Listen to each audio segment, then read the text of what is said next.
It's one of my favorite scenes, and there's a lot of great music in that movie as well. Katie Tur, I hope you enjoy the rest of your Mondays. See you later, Ari.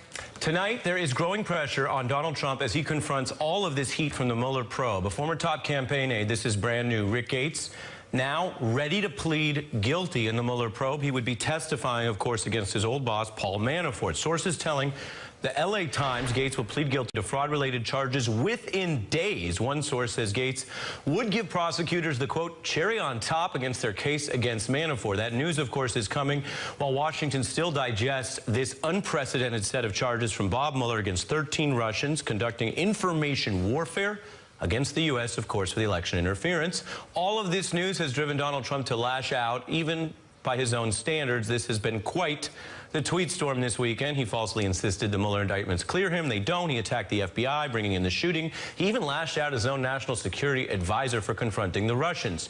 But Trump did fail to address 2 points. One, whether he will punish Russia for these attacks that are now the product of a criminal conspiracy charged in court. And two, whether he'll try to stop them again. What is it we're going to do about the threat posed by the Russians? He never talks about that. It's all about himself. Why is President Trump failing to act to protect our democracy? It is inexplicable that the President of the United States continues to sit on sanctions. And not once, sir, has he condemned Russia. Does that bother you? It does, because Russia's clearly tried to advance their agenda into the United States. Let's get right to it. I've gathered 3 esteemed former federal prosecutors with expertise in this area. Daniel Goldman, prosecuting international organized crime cases in New York, including involving Russians. Philip Yurovsky worked at the DOJ's criminal division. And, of course, Barbara McQuade, who has overseen extensive public corruption and terror cases as a U.S. attorney. All of you guys are great, and I see Philip getting the water ready, which is always key. You got to be hydrated, Rubio style. Barbara, let me start with you. If Rick Gates pleads guilty, what does that mean for this probe? Well, I think it could be helpful, certainly, in the Manafort investigation. It could be that his cooperation helps in any trial of Paul Manafort by providing someone who can explain and connect the dots for prosecutors. But I also think it could ultimately help in a prosecution of connections between Russia and the Trump campaign if he has information about that, because either he has his own information about it, Gates does, or he could induce cooperation from Paul Manafort. If Manafort's conviction becomes inevitable with the cooperation of Rick Gates, it could cause him to enter a guilty plea and try to cooperate. And, of course, Paul Manafort, as the former campaign chairman, may have information that is useful in that ultimate question. Philip, speak to Barbara's point, which anyone will recognize from any outdoor barbecuing, and it is President's Day. You go up to the grill, you don't flip one burger. You flip all the burgers in a row. And the idea is that at least the goal of the Mueller prosecutors and the team here, which includes folks from the Enron task force that cracked some pretty tough suspects and defendants, the goal would be not only to flip Gates this week, in days, according to the reporting we have, but that would lead to Manafort flipping. Is that, in your view, at all possible, or is that really overstating the case at this point? No, I don't think that's impossible or overstating the case. You know, all of us who were prosecutors learned very early on, mostly doing drugs and guns cases, that you start at the bottom and you build up. And as you go up, you find someone who has the information that will help you get the next guy and the guy after that. I frankly think, given the leak that Mr. Gates is about to plead, that they already have flipped him. They've already done a very extensive debrief of him. Otherwise, they wouldn't be offering a deal. And it sounds like they're offering a deal. Your legal analysis, again, I mention it because you've done it as being a prosecutor who's done this kind of work, is that we wouldn't even be hearing this if Mueller didn't already know what Gates has. Yes, I think that's right. I mean, it sounds to me that they have, or they're very close to striking a deal with him, that they have offered some form of leniency, perhaps not in writing, but an agreement that if he delivers on what he's offered, that they'll file a motion to reduce his sentence, what's called a 5K at sentencing.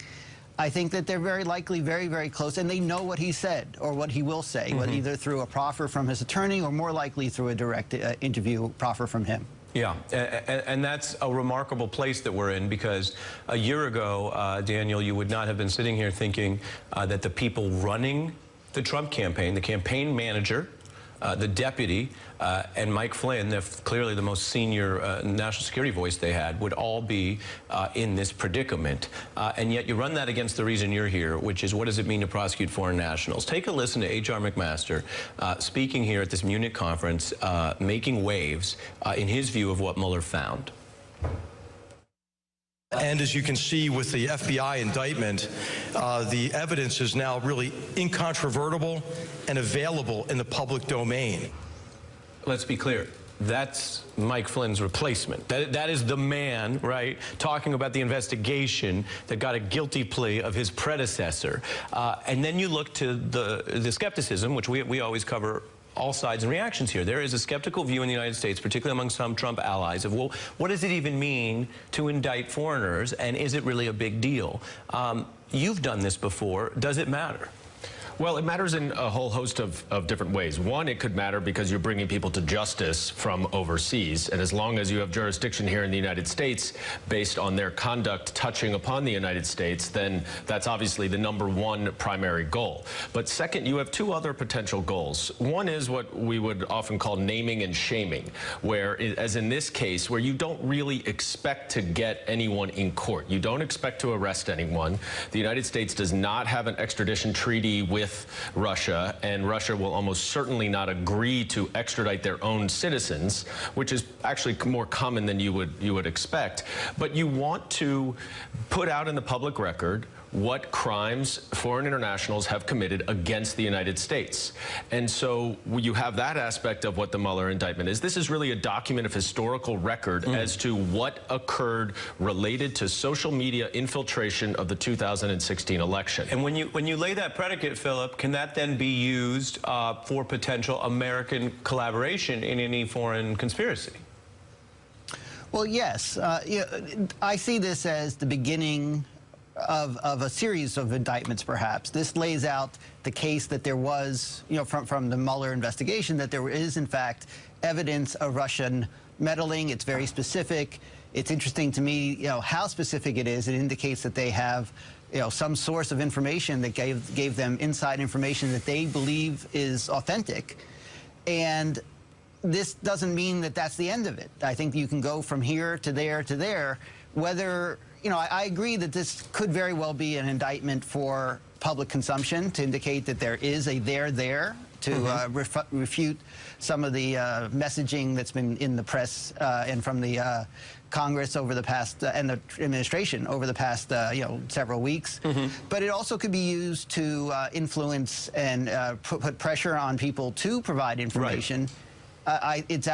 It's absolutely clear that they will not extradite from Russia. Right. Let me get Daniel, go ahead. You wanted to respond to that? Well, I actually think that as to this sliver of the investigation, this is probably it, in my view. Based on reading the indictment, when you talk about the campaign officials and you see them, they are Florida-based officials that have nothing to do with the central campaign, as referenced in the indictment. And the indictment specifically says, it refers to them as unwitting. I think if you were to foreshadow further indictments as to this aspect of it, you would see unindicted co-conspirator language, you would see additional language. Which leaves open one of the, to use a legal term, which is all the criminal hacking, which isn't even mentioned in here. And then, Barbara, I got to ask you about a big report, and we always give credit where it's due, wherever it happens to be. This one late today from CNN, that the Mueller probe will be looking at Jared Kushner's financial arrangements. I will read to you briefly what no one less of an authority than James Clapper, former DNI director, said, which is that this indictment doesn't even address the potential involvement of the Russian government and financial entanglements in the Trump organization. He mentioned that for whatever reason. Your view of that angle and that potential scrutiny on Kushner? Well, remember, just as we saw with Paul Manafort and Rick Gates, the special counsel has jurisdiction not just to look at links between Russia and the Trump campaign in relation to the 2016 presidential campaign, but anything that might arise in the course of that investigation. And so one of the things any prosecutor would do would be to get their arms around the financial records in a case like that, to see if there is any money flowing back and forth to provide motivation and connections. And if in the course of that, he is to find charges, potential charges, against anyone that he's looking at, including Jared Kushner, it's fair game to charge that. So it could be that we see charges against Jared Kushner for money laundering or financial fraud unrelated to the Russia probe. But that's just because they were looking there. They were in a place where they had legal authority to be looking, and they saw evidence in plain view. You could see charges like that. Right, they saw and they acted. Barbara McQuaid, Phil Borowski, and Daniel Goldman, thank you to each of you.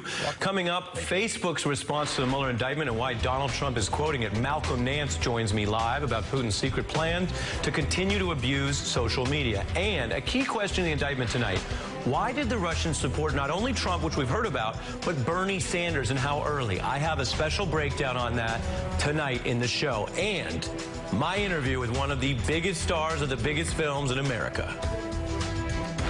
I, Mbaku, leader of the Jabari, I accept your challenge, Mbaku.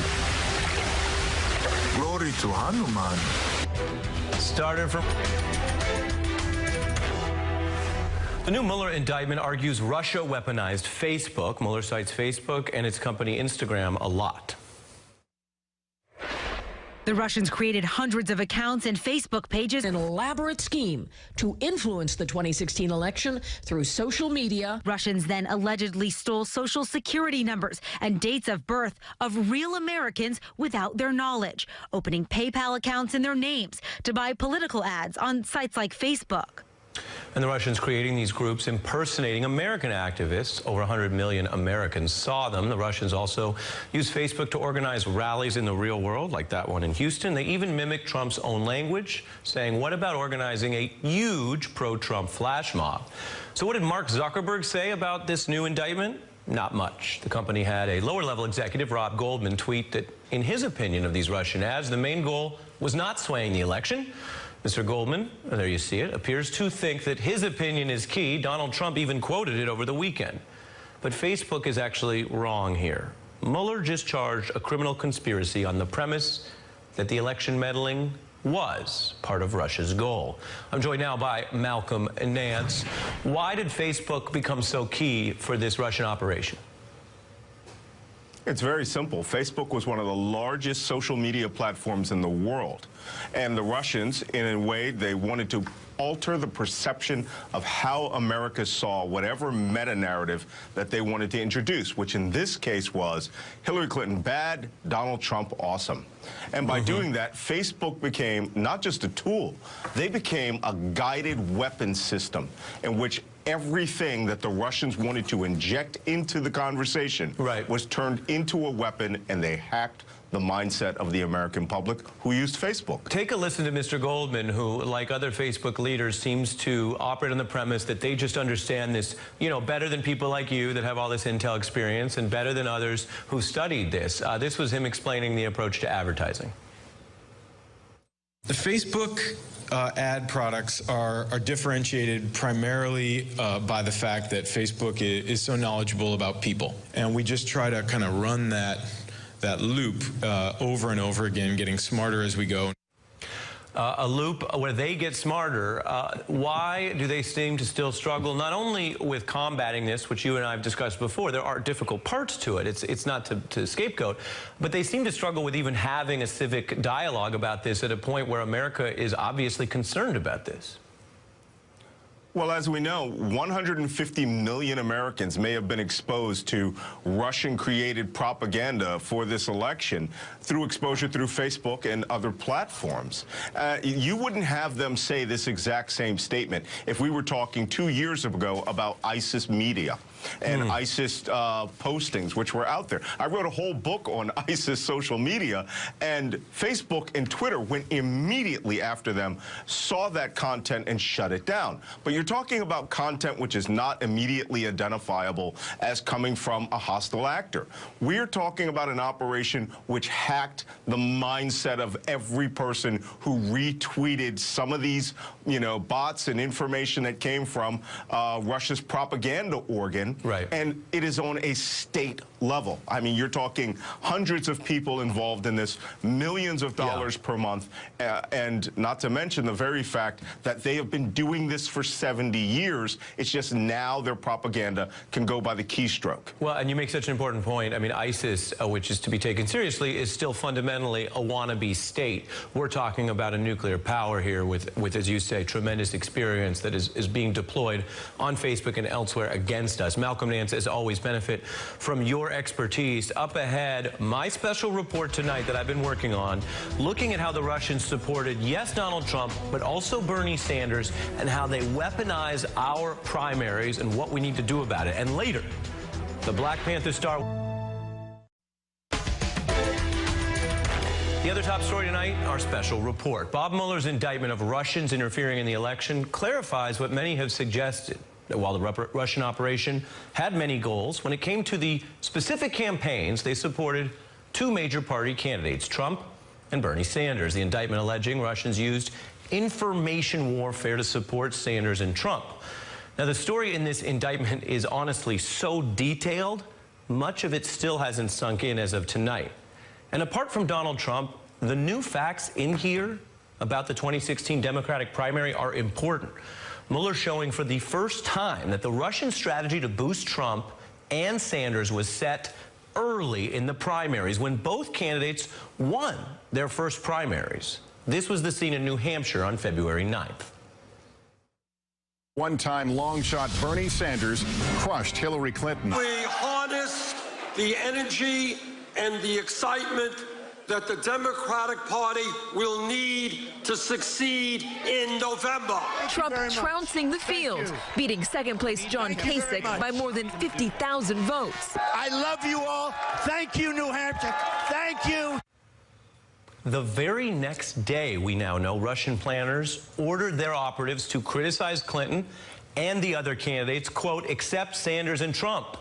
We support them. That was going on at the beginning of the primary race. This was like literally the day after the first primary.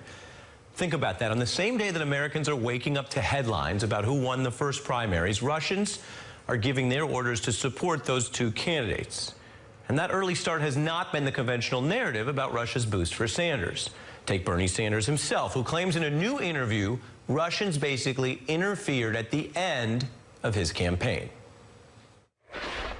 Is that at the end of my campaign, when it appeared that Clinton was going to win, and certainly after she won the nomination, what the Russians were doing is flocking to Bernie Sanders' Facebook sites, and they were saying to Bernie Sanders supporters, if you voted for Sanders, you have to understand Hillary Clinton is crazy, she's a murderer, she is terrible, all kinds of horrible, horrible things about Hillary Clinton. That may be how Senator Sanders remembers it. But now we know it began much earlier with those February marching orders. And the very next month, a Sanders volunteer, John Mattis, says a huge wave of fake news stories slamming Clinton from abroad targeted Sanders supporters. And he says he alerted a contact at the Clinton campaign about it, warning it was all an effort to suppress the votes of Sanders supporters in order to help Trump. By that summer, Clinton clinched the nomination, but the Russians weren't done. They routed hacked DNC emails to WikiLeaks, which did devastating political damage to Clinton at the very moment she was aiming to unite a fractured party. We have got to elect Hillary Clinton and Tim Kaine. Sanders supporters began screaming his name, disrupting the program and shattering any illusions of party unity. It was a mess. And Sanders called for the ousting of the DNC chair in response to those hacked emails. Here's how the New York Times reported the start of that convention. Democrats arrived at their nominating convention under a cloud of discord as Debbie Wasserman Schultz, the DNC chair, abruptly said she was resigning after a trove of leaked emails showed party officials conspiring to sabotage Bernie Sanders. The revelation, the Times reports, along with these pro-Sanders protests, threatened to undermine the delicate healing process that followed this fight between the two. And the day also veered extraordinarily into allegations that Russian leaks helped bring down the head of an American political party. Extraordinary veering. Sounds like a racetrack you don't want to be on. That was the Times report during it. To paraphrase an internet saying, Russian election interference comes at you fast. Now, people weren't sure what to make of WikiLeaks dropping those emails about alleged DNC bias against Sanders. WikiLeaks had broken other true stories over the years. And honestly, calm debate is more difficult in the heat of a bitter primary. Sanders supporters were genuinely upset about the content of the emails. But now we know the full extent of Russia's role. It is worth reflecting on how Russia did achieve its exact goal of democratic division in that convention, and how the conventional narrative at the time, driven by political actors and, yes, the media, didn't always emphasize just how much that meltdown in Philadelphia was stoked by a foreign power. Thousands of leaked emails show Democratic Party officials possibly plotting against Bernie Sanders. The latest emails released by WikiLeaks suggest that top officials at the Democratic National Committee plan to undermine Bernie Sanders. A suspected Russian leak of embarrassing Democratic National Committee emails. Some reporters did also press on Russia's role during the convention. NBC's chief foreign affairs correspondent Andrea Mitchell raising the point with Bernie Sanders' campaign manager, who didn't welcome Russians' help. We've been told by the computer experts that there's a strong suspicion that the Russians were behind the original hack. Do you have concern about a foreign adversary trying to influence the election, potentially on behalf of Donald Trump, who has praised Vladimir Putin? It is certainly very, very disturbing. We certainly don't want foreign powers trying to influence U.S. elections. There's no doubt about that. That was in the middle of that convention, and that's, of course, the right answer. As more came out after the election, more journalists dug into just how deeply this Russian operation exploited the Democratic primary battle. They used automated social media bots and what appeared to be paid operatives in Russia and other countries, specifically to target Bernie supporters. They took the real split in the Democratic Party between Hillary Clinton and Bernie Sanders, and they blew it up into what they hoped would be an unbreachable chasm. Now, Russia didn't create that chasm. The Democratic primary was already heated. But was everyone too quick to react to criminally stolen property exactly the way the Russians wanted? Was the press too excited about secret scoops to give voters the proper context? Were political leaders too happy to then seize on those scoops? You know, looking back on the election last year, at one point I did ask Senator Sanders about his call for the DNC chair to resign after Russia hacked the emails. You, among others, called for her to resign in part after those leaks. What we didn't fully know then that is so understood now is that those were partly operations of Russia. Did you, in a way, benefit from that, and would you do it differently then, knowing what we know now? Well, knowing what we know now, doesn't help me figure out what I would have done back then. And the Russians cannot be allowed to get away with that stuff. Did you know then that this might have been part of their design, was to leak these emails precisely so there would be more rifts in the Democratic Party? What we knew is, well, of course we knew that. And of course we knew that they were trying to cause divisiveness within the Democratic Party. That's no great secret. Of course we knew. But if we knew the extent of that Russian operation, wouldn't we all consider doing things differently? Look, I do get it. A lot of politicians, they don't like hypothetical questions because it seems like just another attempt at a gotcha moment. But this is important. Right now, we're living through an attack on our democracy.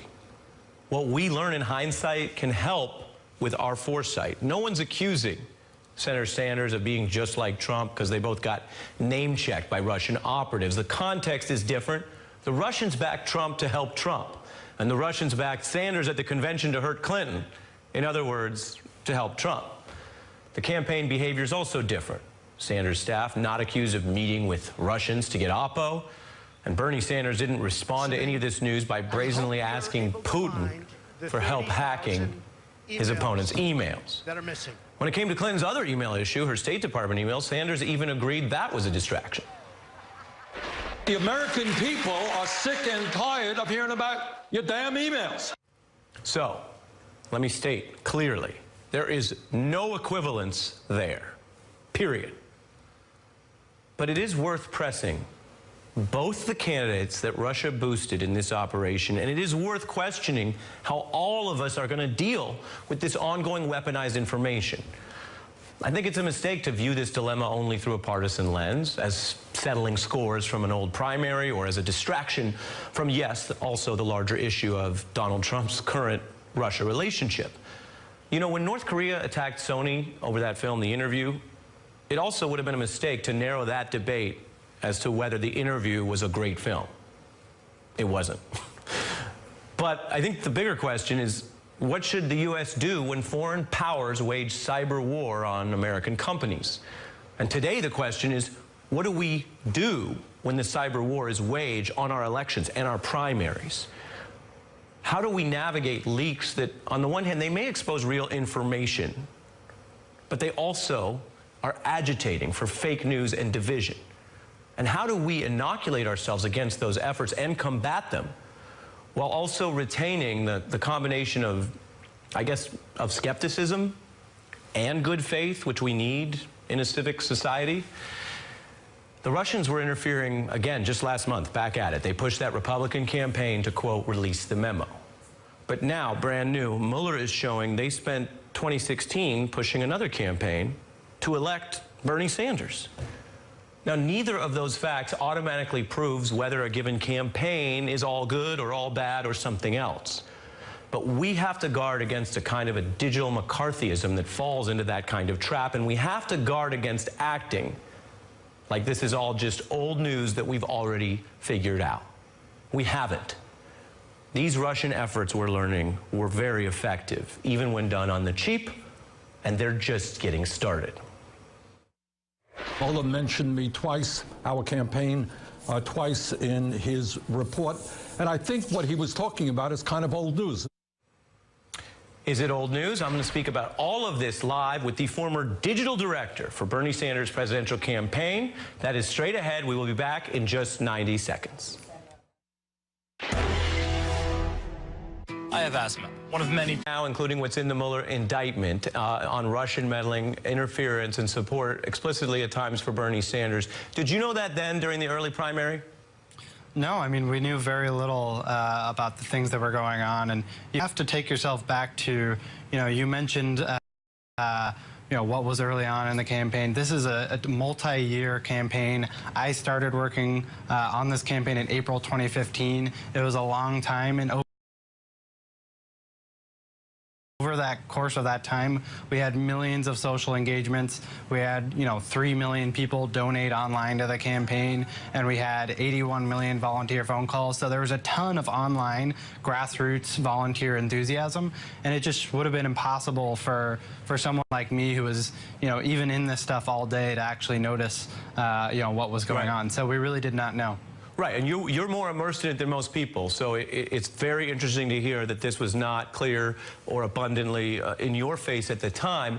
When you look at that history as well, though, about the Democratic Convention, knowing what we know now, do you think that either the Sanders campaign contingent or just the Democratic Party at large should not have taken what we know to be Russian bait as much in those divisions over the emails, or do you think that was the right way to handle it then? Look, you can't get around the underlying fact that what was revealed in, these leaked emails, regardless of the source, was very frustrating for a lot of progressive supporters of Bernie Sanders. The fact that the DNC leadership tipped the scales in many ways was very frustrating, and you can't get around that. That doesn't mean that what Russia did was acceptable, and it doesn't mean that we shouldn't consider the source of information when we take a look at it. But there's no doubt that what Russia did in terms of meddling with our election is totally horrible. And, that doesn't excuse that. But I do think there are legitimate frustrations that Bernie supporters had with the way that the primary was handled. And, I don't think those become illegitimate because the source of the leaks was Russia. Stay with me. I want to add to this conversation because we wanted to really dig into it. Jamira Burley, who's a former national deputy millennial vote director for the Hillary Clinton campaign. What do you think about what we're learning now that we can see it all together? Yeah, I think what's happening with the information that's coming out, it's extremely frustrating, but also I think it clarifies that Hillary did not have this in the bag, and many of the issues that she dealt with was reflective of both a foreign entity as the Russian government coming in and trying to really steer the direction in the wrong way. But what's interesting, I think, about the frustration that many Bernie supporters had is unrealistic. Bernie Sanders was a Democrat for all of yesterday, and to expect that the Democratic Party is going to change both its insight and its relationships with the Hillary Clinton campaign so overnight, I think, is unrealistic. You're litigating. We're not going to relitigate that, at least not here. I'm I think asking we're just whether asking for a fair primary. But you know, Jamira, I don't think we're asking for them to be bend over clear, backwards the for news us. is that Russia pushed that. So Jamira, does the fact that that was partly a product of what is a criminal conspiracy by Russia, do you think that makes what happened worse or not? No, I definitely think it is happening worse. I think it's unrealistic, the fact that the president still has not done anything in regards to this, especially now Russia is continuing to attack our government and use different online forms. And you're going at the president, you're talking about President Trump? Exactly. And I'm not interviewing about President Trump. This is why these conversations are so hard. I'm asking you, when you look at the primary, not blaming Trump, which is another part of the conversation, but when you look at the history we just ran through in the primary, do you think that Hillary Clinton was ill-served or unfairly treated because people were so quick to respond to what Russia criminally hacked and released, or not? I guess is my question for you, and then Kenneth respond. No, I fully agree. I think there was a lot of propaganda that was pushed out about Hillary Clinton that was false, and I think there was a lot of perspectives from people that we thought we trusted online that actually turned out to be stolen identities. And so I think because of that, it definitely made Hillary seem undesirable to many individuals who were trying to decide on a president candidate. Kenneth? You know, I think we have to keep things in context here. We're talking about the Bernie Sanders campaign. You know, we had 2,500 employees on the campaign at the height of the campaign. So we have to keep things in perspective when we're talking about 13 people. How much of an impact can one person have on an election? You don't think the Russians had a big impact in the primary?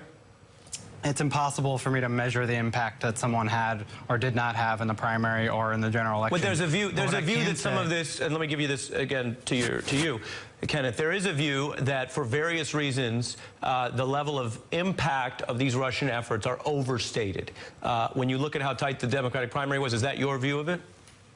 It's so difficult to say. I mean, I don't even know that I have a full picture. There are new revelations coming out every day. It's hard for me to get a full picture of, you know, what even actually happened, and therefore for me to measure it would be, you know, irresponsible. But what I do think that, you know, we should have in the Democratic Party is a little bit of an internal reckoning. We had the worst possible GOP candidate in decades that we were running against. We should have clobbered him by 20 points. And the fact that we didn't tells me, you know, it's not just on these outside factors, it's also a bit on us. What were we doing wrong? You know, where did our message falter? You're calling on Democrats to do more soul searching than just look to Russia. Exactly. Yeah, I got to fit in a break. Kenneth Pennington and Jamira Burley, I appreciate you guys coming on together, talking this out. Thank you for being here. Up ahead, saving time for our Black Panther interview. It opened. There's a movement hitting American politics, a call for a reckoning of how America treats its citizens and even our obligations to the world. Those are the themes in Black Panther, which had a record-breaking opening weekend, $235 million. In a moment, I'll speak to actor Winston Duke from the film and writer Jamil Smith. Now, Black Panther uses an alternative lens to explore the history of Africa and the Black American experience. It arrives as America faces many racial divisions, from those white supremacist rallies to Trump debates, who was, of course, elected after this movie began production. The original Marvel Black Panther characters from 1966, a period when the civil rights movement was debating the merits of pacifism and organizing. MLK leading efforts to force concessions from a white power structure, Stokely Carmichael advocating the Black Power movement, and calls for more militants as activists like Bobby Seale created the Black Panther Party.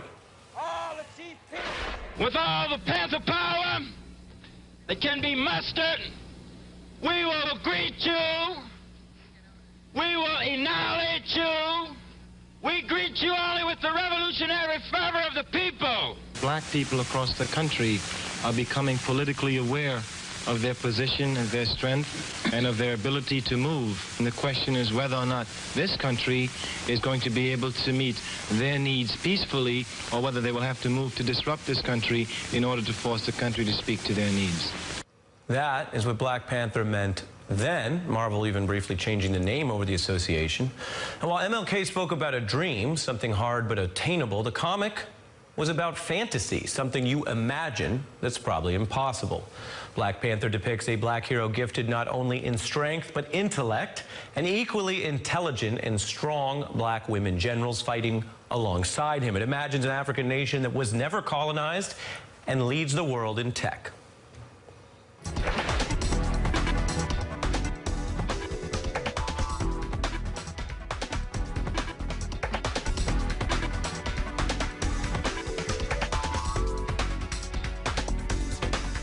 Glenn Weldon writes, this is a story about black people completely untouched by colonialism outside the global systems of institutionalized racism. That fictional universe is part of what the Black Power movement was demanding, a new conception of blackness, unmarred and uncorrupted by years of racist theology. Jamil Smith writes that the Black Panther comic advanced that agenda with a hero whose, quote, genius intellect was his best attribute, a black hero celebrated for intellect and power. So is that a plot in a fantasy? Is it a memory of recent presidential history? The feminist writer Salamisha Tillett writes that this film is now powerful because it actually presents an alternative to Trump-era racism and also a positive nostalgia for black achievement that can range from the Obama coalition to the accomplishments of African nations whose history, she argues, shouldn't be controlled by colonial narratives. The history, of course, is political because it's written by the people who live to tell it. The future is political because it's our debate over what to do about it. And this film operates on the level of fantasy and fiction, an alternative reality where African kings wield enlightened power and people in different nations spend resources on progress instead of war. What I'm saying is, it was a great movie. Now, the most exciting part may not be the fantasy, but the prospect that someday that kind of alternative reality could be a reality. And like any superhero movie, this one has villains, but it also has some complex adversaries, like my next guest, who offers this challenge to the Black Panther King.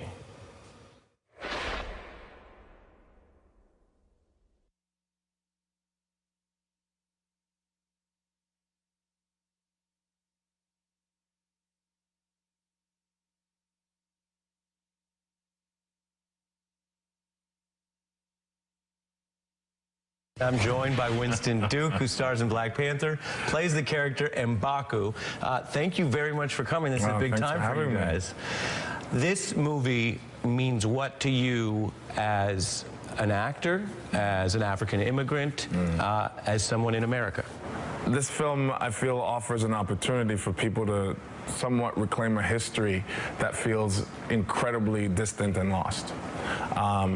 I know I've seen this kind of grandeur with like the British royals. I've seen this kind of grandeur and royalty around, you know, East Asian, South Asian, Middle Eastern bodies, but I've not seen this around black bodies. Black bodies, yeah. I've not seen that around black skin, and that means a lot to me as an adult. And I think it's a really great gift to give to children, that they can see this and know that there's no limit to their potential. In America, we are a diverse country, which is a strength. But people in the majority don't even think about necessarily representation in the culture. What does it mean when we look at this history that comics, that adventure films, that these kind of movies now have someone for people to look up to? We're continuing this history of trying to help people gain a sense of identity and for them to see themselves and know that they're present and that their stories are valid. When I was growing up, it wasn't always that I didn't see black people. It was that when I saw black people, the stories were written by white men. The stories were written by white people. And it was up to us as actors, as artists, as creatives to bring a sense of integrity and reality to it. Let me bring in Jamil Smith, who I mentioned because he wrote this piece on Black Panther for Time magazine. Jamil, you listen to this conversation. For folks at home who haven't thought about the movie yet or heard as much about it, why does it mean so much? It's about having African-American stories told through African or African-American lens. So you're talking about a black director with a majority black cast with this kind of budget and the first mainstream black superhero that was ever created and certainly the most popular ever. So all those things combined, in addition, we could think about who the director is, Ryan Coogler, Fruitvale Station, Creed, are works that, reflect, African-American realities with a frankness and starkness that I think is uncommon for Hollywood. And I want to read from another piece by Carvel Wallace, who says, this is a vivid reimagination of something black Americans have cherished for centuries, Africa as a dream of our wholeness, greatness, and self-realization. Jamil, you're talking about who owns history, who writes history, or in this case, how fantasy intersects with history, and it comes at a time that we have a president with his own fantasies about how he defines Africa. Right. I mean, certainly we have a president in Donald Trump who does not seem to visualize an African-American future in the same way that we, as black people, certainly do. I think there's a lot of universal themes that if people are sort of, scared away by the politics, they will understand that, things will apply to their lives as well. It's not simply, a reflection of one particular reality, but a way to articulate how we can all see ourselves through an African-American lens. Well, it's interesting you use that phrase, if people are more scared by the politics than by what's supposed to be scary in the movie. How did your experience growing up in Trinidad and Tobago influence this? Because it's about both fantasy, it's about Africa, and then as we've discussed, it's also about the African-American experience. And I think what's really brilliant about this film is that it continues and engages in a lot of really great discussions. It's kind of questions of what does it mean to be a citizen and what do you owe and how do you hold your country accountable? And I feel like that's really a timely question right now. Right. And so, Jamil, when you look at that and you think about the larger arc of these racial debates, the difference between violence and force is legitimacy. And we're talking about an experience in American history where black citizens were systematically denied legitimacy under color of law. Speak to that in the context of this movie that outlines a different civilization and a different model of black power. Well, certainly, and we certainly shouldn't speak of that in past tense. That's certainly still happening. I think, first of all, Wakanda offers a vision of African or African-American reality, frankly, that is independent of colonization. And that is a vision of a black reality that can be shared, by, people in African nations that are, a president referred to with scatological metaphors, or here in America, in American cities that have been, essentially invaded by, essentially forces of white supremacy as articulated through policy in our government. So I think that there's a lot of things that black folks who see this film will recognize in their own reality. And while, yes, it's just a movie, it doesn't replace the work on the ground. It's not in and of itself a revolution. It may inspire the kid who does indeed lead that revolution someday.